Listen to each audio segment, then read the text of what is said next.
안녕하세요. 만나서 반갑습니다. 역사가 김영주입니다. 한중의 근대사 삼국지 제168부 천하공의 사후회의의 탄생이란 주제를 가지고 오늘 여러분과 함께 할 겁니다. 1867년 5월입니다. 지난 시간 했던 이야기를 이어서 가기 앞서서 한 사람의 죽음에 대한 이야기를 좀 먼저 다뤄야 될 것 같은데요. 조슈번에는 큰 별이 하나 떨어지게 됐죠. 그게 누구였냐면은 그동안 도막파를 이끌어왔던 지도자 중 한 명인 타카스키 신사쿠가 세상을 뜨게 됩니다.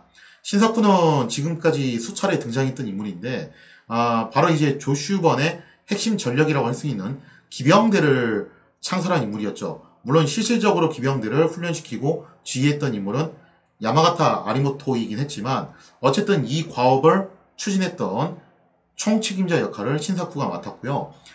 그리고 또 이제 시모노세키 포격 사건 때도 나름 또 이제 사국연합군하고 협상에 임하면서 조슈번을 캐리했던 인물이었죠. 그리고 전에도 잠깐 언급드렸지만 아베 신조 전 총리가 가장 존경하는 인물이 누구냐고 했을 때 또 이 신사쿠라는 답변이 있었어요. 아무튼 이 신사쿠는 이때 결핵으로 굉장히 고생을 하고 있었고 이걸로 인해서 고생을 하다가 결국에는 지병으로 세상을 뜨게 됩니다. 신사쿠의 마지막 유언이 굉장히 재미있으면서도 꽤 유명한 유언인데 뭐라고 이제 유언을 남기고 떠났냐면은 재미없는 인생을 재미있게 라는 유언을 남기고 떠났다라고 하죠. 어떻게 보면은 신사쿠의 인생을 딱 한 문장으로 축약해서 나온 게 바로 요 유언이 아닐까 싶기도 해요. 아무튼 신사쿠의 죽음으로 조슈번은 잠시 좀 전열을 정비할 필요가 있었습니다. 자, 그래서 이제 무력으로 토막을 한다라는 것은 잠깐 보류를 해두고 어차피 지금 현재 사스마번이 나름 좀 이제 공작 활동을 벌여가지고 막부 측하고 정치적 해법을 모색을 하고 있으니까 그 교섭이 어떻게 흘러갈지를 한번 지켜보자라는 분위기였다는 거죠. 이 무렵 쇼군 도쿠가 요시노부는 효고 계약 문제와 조약 직허에 대한 메이지 천황의 도장을 받고자 했습니다. 그러니까 고메이 천황한테 도장을 받아놨으면 좋았을 뻔했는데 고메이 천황이 이 도장을 찍기 전에 갑자기 세상을 뜨는 바람에 할 수 없이 메이지 천황한테 이거를 다시 허락을 구하고 받아야 되는 상황이 됐다는 거죠. 자, 그러나 교토 조정 내에 반마쿠파 귀족들의 반대에 부딪히게 됐다는 거죠. 그러니까 교토 조정의 관백부터 시작해서 웬만한 사람들은 또 친마쿠파이긴 했지만 또 개중에는 또 마쿠에 대해서 반감을 갖는 사람들도 없지 않아 있다라는 거죠. 당시 교토 조정, 관백, 니조 나리유키 이 사람이 사실상 일본의 마지막 관백입니다. 요걸로 이제 관백이란 직함은 더 이상 존재하지 않게 되는데요. 이 최후의 관백인 니조 나리유키 당연히 니조는 친마쿠파 인사이긴 했는데 그런데 현재 상황이 관백이 혼자 힘만 가지고서 밀어붙이기가 좀 많이 곤란했다는 거죠. 그만큼 이제 막부가 하는 일에 대해서 반대하는 사람들의 목소리가 컸다는 거예요. 왜냐하면 효고 계약 문제는 이게 또 양의하고 걸리기 때문에 친막부냐 반막부냐를 떠나가지고 양의에 대해서 굉장히 강력한 신념을 갖고 있는 사람들도 여기에 대해서는 반대를 할 확률이 높겠죠. 결국 관백, 니조 나리유키는 어쩔 수 없이 천하공의를 받들어 이 문제를 처리한다라는 방침을 내세우게 됩니다. 어서 많이 들어봤죠? 바로 예전에도 한번 언급된 바 있는 공의정치론이에요. 결국 쇼군 요시노부도 방법이 없으니까 한 발 양보를 해요. 알았다. 그러면은 천하공의를 받들어서 한번 해보겠다. 자, 그렇게 해서 이제 천하공의를 수립하기 위해서 나름 대표단을 구성을 하게 되는데 그 대표단이 누구였냐면은 에도 막부를 비롯해가지고 굉장히 중요한 핵심 번들이었습니다. 사스마번의 시마즈 히사미스, 에치젠번의 마스다이라 슌가쿠, 토사번의 야마우치 요도, 그리고 오지와번의 다테 무네나리 등 총 4개의 번에서 대표들이 올라와가지고 교토로 상경을 하게 됐다는 거죠. 자, 이렇게 교토로 올라온 4개 번의 번주들은 천하공의를 받들어 통치를 위한 협의체인 이른바 사후회의를 결성을 하게 됩니다. 어서 많이 들어본 것 같죠, 그죠?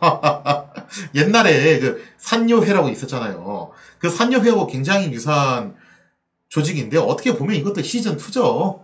자, 이렇게 해서 사후회의를 만들게 됐는데 이 사후회의에 입석하게 된 번주들은 그 면면을 살펴보면은 딱히 반막부 성향의 인사들이라고 보기에는 좀 애매했어요. 그러니까 이 사람들은 도막파라고 말하기는 좀 그렇고 정확파라고 말하기도 이제는 조금 그런 사람들이죠. 그러니까 도막파와 정확파 사이에 그 중간 어느 지점에 있는 사람들이다라고 보면은 정확할 것 같아요. 아무튼 이 사후회의에 있는 번주들은 어느 정도 현 막부와 한 달씩 걸치고 있는 사이였고, 또 이 사람들의 속내는 결국 뭐였냐면은 지나치게 과격한 주장을 내세우는 도막파들. 이 도막파가 사실상 하급 사무라이들이 중심에서 형성이 됐다 보니까 좀 그런 생각도 있었던 것 같아요. 어딜 감히 저 천한 것들이 천하를 갖다 주무르려고 드냐. 이러니 저러니 해도 이 천하를 캐리하는 것은 우리 고귀하신 다이묘들이다 라는 생각도 없지 않아 있었던 것 같습니다. 따라서 사후회의의 목표는 막부를 붕괴시키자라는 것까지는 아니었고, 막부의 일본 통치를 돕되 쇼군이 지나치게 혼자 해먹은 것을 저지를 하자, 그렇게 해서 권력의 지분을 좀 나눠 갖자라는 것이 아무래도 주된 목표라고 볼 수가 있겠죠. 이러한 취지하에 사후회의 대표들은 쇼군 요시노부와 협상에 돌입합니다. 교토에 있는 니조성에서 이제 협상을 하게 되는데요. 효고 계양 직헌 문제, 여기에 대해서 이제 주로 이제 이야기가 나오게 되는데, 이 사후회의 대표들은 효고 계양을 위해서는 뭐라고 얘기를 하냐면 선제 조건이 있다. 먼저 막부 측이 조슈번에 대해서 사면을 해주고, 또 추방된 친조슈파 공경 귀족들에 대해서도 복귀를 시켜준다면은 자신들도 계양 문제에 대해서 동의를 하겠다라고 나섰다는 거죠. 예전에 사카모토 료마의 중재하에 일어났던 사초 비밀 협정 그 내용 중에서 뭐가 있었냐면은 사스마번은 조슈번이 조적이라는 오명을 벗는 데 있어서 최선을 다한다라는 조항이 있었잖아요. 그 조항의 내용을 충실하게 이행을 하고 있다라고 보면 될 것 같아요. 자, 그런데 이 부분에 대해서 쇼군 요시노부의 입장은 굉장히 완고했다는 거죠. 요시노부는 효고 개항에 대한 문제는 이미 선왕인 고메이 천황 때 다 끝난 거 아니냐? 무슨 다 끝난 얘기를 가지고서 이제 와서 또 물고 늘어지냐? 이거는 그냥 너희들이 비준해주면 되는 문제다. 그리고 조슈번은 조정의 적, 이미 조적으로 선정된 만큼 쉽게 사면을 해줄 수 없다라고 강력하게 맞섰다라는 거죠.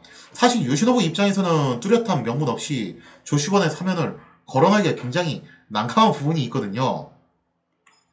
그러자 사후회의 대표들은 지금 천하 공의를 받들기 위해서 이렇게 모인 거 아니냐? 그럼 천하의 민심 여론을 갖다가 듣기 위해서는 어떻게 된다?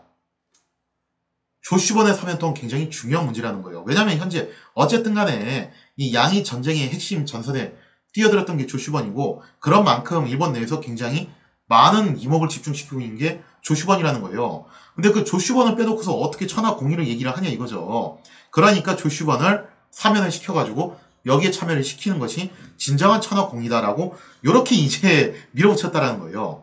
사실상 이 사후회의의 목적은 조슈번을 사면을 시켜가지고 조슈번을 전면에 내세워서 막부의 권위를 좀 갉아먹은 다음에 그 지분을 빼내온다 라는 게 현재 작전 목표였던 셈이죠. 자, 그래서 이제 쇼군 요시노부와 사후회의 대표들은 이 조슈번 사면 문제를 가지고서 한참 줄다리기를 하는데, 요시노부 입장에서는 이거 들어줄 리가 없죠. 아니, 이미 이 효고 계약 문제는 다 결론이 난 건데 왜 당신들이 이거를 갖다가 정쟁의 도구로 삼냐 이거죠. 이 효고 계약 문제는 정쟁의 협상 도구로 이용될 성질이 아니다 하면서 계속 완강하게 이제 조슈번의 사면을 거부를 하게 되면서 결국 양자는 난상토론만 이어갈 뿐이지 뭐 이렇다 할 소득이 없이 협상이 끝나게 됩니다. 조슈번과 관련된 문제에 대해서 요시노부는 그 어떠한 타협을 할 생각도 없었고, 사실 사후회의의 대표들도 뭐라고 이제 선을 긋냐면은 조슈번 문제가 해결되지 않는 한 막부가 추진하는 효고 계양에 대해서 우리도 역시 동의할 생각이 전혀 없다 하면서 그야말로 양쪽이 평행선을 달리게 됐다는 거예요. 협상이 타게 될 기미가 전혀 보이지 않자 요시노부는 이 문제를 아예 그냥 힘으로 밀어붙이기로 결정을 하게 됩니다. 실력으로 막아! 한 거죠. 자, 그 방법이 뭐였냐? 결국 뭐 쪽수로 밀어붙이면 된다 이거예요. 자, 요시노부는 막부의 쇼군이잖아요? 아무래도 막부가 자금력이 대단하긴 하겠죠. 그래서 막대한 자금을 풀어가지고 로비 활동을 벌여서 아사히코 친왕을 비롯해서 현재 교토 조정을 장악하고 있는 공경 귀족이 아사히코 친왕이고, 사실 뭐 아사히코 친왕도 따지고 보면은 친막부파 인사죠. 그래서 아사히코 친왕을 비롯해가지고 교토 조정의 고위층 귀족들을 자신의 편으로 계속 끌어들이게 되었다는 거죠. 무엇보다도 조정의 수장인 관배, 니조 나리유키 자체도 막부 편인 만큼 결국 이 요시노부의 로비 작전은 순조롭게 먹혀들게 됩니다. 그래서 쪽수상으로 밀어붙여가지고 교토 조정의 분위기는 막부를 지지하는 방향으로 점차 서서히 기울게 되었다는 거죠. 1867년 6월 24일 지난한 협상 끝에 결국 요시노부의 강경한 입장이 먹혀들게 되면서 메이지 천황은 조약 직허의 도장을 찍게 됐습니다. 물론 메이지 천황은 이때 굉장히 어린 나이였기 때문에 본인의 의사를 못 찍었다라기보다는 그냥 교토 조정 분위기가 그렇게 흘러가니까 거의 뭐 이제 도장 찍는 거수기 역할을 하게 됐던 거죠. 이로써 교토 조정은 쇼군의 통제하에 있으며 새로운 천황 또한 사실상 쇼군의 손아귀에 있음이 재확인이 됐다는 겁니다. 그러니까 메이지 천황이 고메이 천황처럼 요시노부를 아주 절대적으로 신임하고 지원을 해주냐, 그 정도까지는 아니겠지만, 그것까지는 확실하게 알 수는 없겠지만 어쨌든 간에 현재 메이지 천황이 쇼군의 손아귀에 있는 것만큼은 확실하다라는 것이 여기서 입증이 됐다는 거예요. 이게 굉장히 중요한 시사점을 보여주게 되는데요. 이것은 다시 말해서 조슈번 입장에서는 더 이상 막부와 이 문제를 정치적으로 풀기가 어려워졌다는 거예요. 즉 현재 조슈번의 제일 큰 문제는 그거잖아요. 자신들이 조적으로 선정이 돼 있고 이 얘기는 언젠가 막부가 조슈번을 무력으로 토벌할 수밖에 없는 그런 구조가 된다는 거예요. 그래서 조슈번 내에서는 우리가 먼저 당하기 전에 치고 나가자라는 그런 거였고, 때마침 지금 막부가 쇼군도 이제 막 교체가 됐겠다. 그리고 고메이 천황이 갑자기 세상을 떴겠다. 막부가 현재 혼란한 틈을 타가지고 먼저 선빵 필승 날려야 된다. 그렇게 생각을 하고 있던 찰나였는데 사스마번이 잠깐 만류를 한 거예요. 먼저 대화로 풀어보고 그래도 안 되면 그때 가서 하자 했던 건데 지금 현재 대화로 푸는 것이 사실상 불가능하다는 게 여기서 입증이 됐다는 거죠. 자, 이렇게 해서 요시노부의 독단으로 사후웨이는 별다른 소득 없이 해산을 하게 됩니다.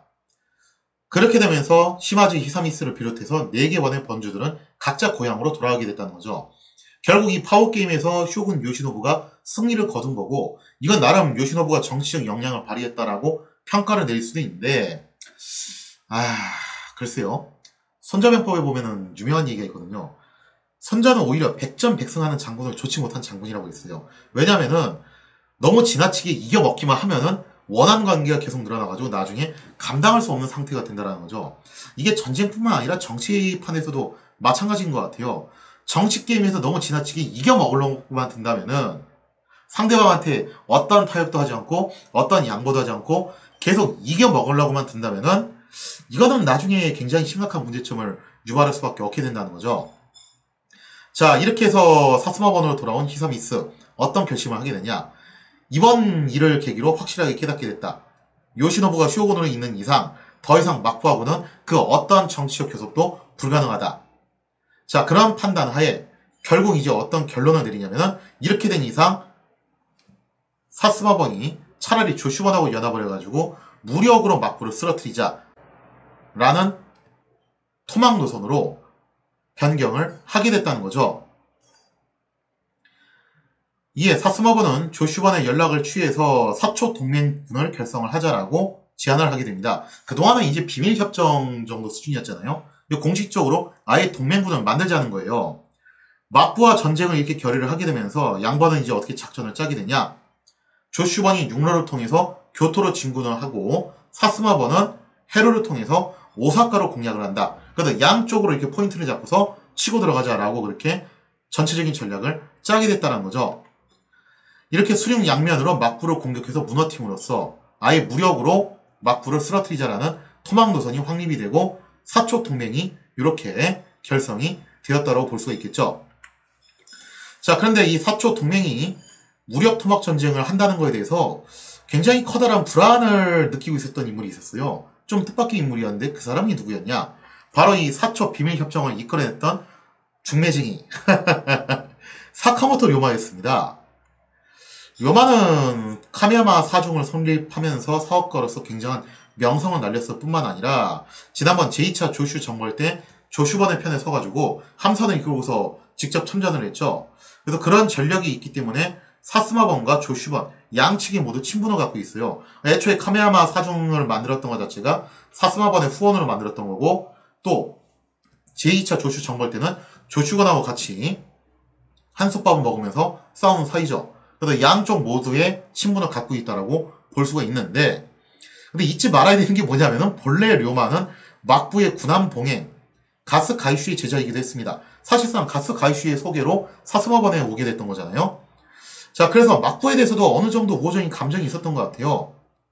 무엇보다도 사초동맹이 막부하고 전쟁을 선포하게 되면은 양자 사이에 전면 전쟁이 일어나게 될 거고, 이거야말로 피할 수 없는 라그나로크 대파멸이라는 거죠. 이렇게 해서 천하대란이 일어나서 난세가 도래하면은 전국시대 시즌2를 찍는 게 아니냐라는 우려를 할 수밖에 없었다라는 겁니다. 료마는 어떻게 해서든 사초 동맹과 막부가 전면 대결을 하는 것만큼은 피해야 된다. 왜냐면은 그렇게 되면은 서세 동정 시대에서 일본이 혼란에 빠지게 되면은 서양 세력에 의해서 완벽하게 먹잇감이 될 수밖에 없다는 거예요. 그리고 료마 자체가 원래 좀 사업가다 보니까 이렇게 혼란에 빠지게 되면은 사업을 하는데도 좀 불리해지잖아요. 차라리 천하가 안정화되는 것이 사업하기에도 유리하다는 거죠.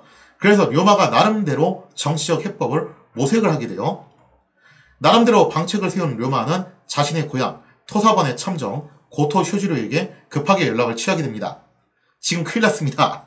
사스마 깡패들과 저 조슈번이 동맹을 맺고서 막부를 상대로 한판 붙으려고 하는데, 이렇게 되면 천하가 뒤집어지게 됩니다. 이거를 어떻게 해서든 막아야 됩니다 하면서 전국은 또다시 중대한 변환점을 맞이하게 되었다는 거죠. 자, 과연 사카모토 료마는 어떤 비책을 가지고서 이 사초 동맹과 막부 사이의 무력 전쟁을 중재를 하게 될 것인가? 이 사카모토 료마가 또다시 역사의 전면에 등장을 하게 되는데요. 과연 료마의 비책은 무엇인가? 거기에 대한 이야기는 다음 시간에 이어서 계속하도록 하겠습니다.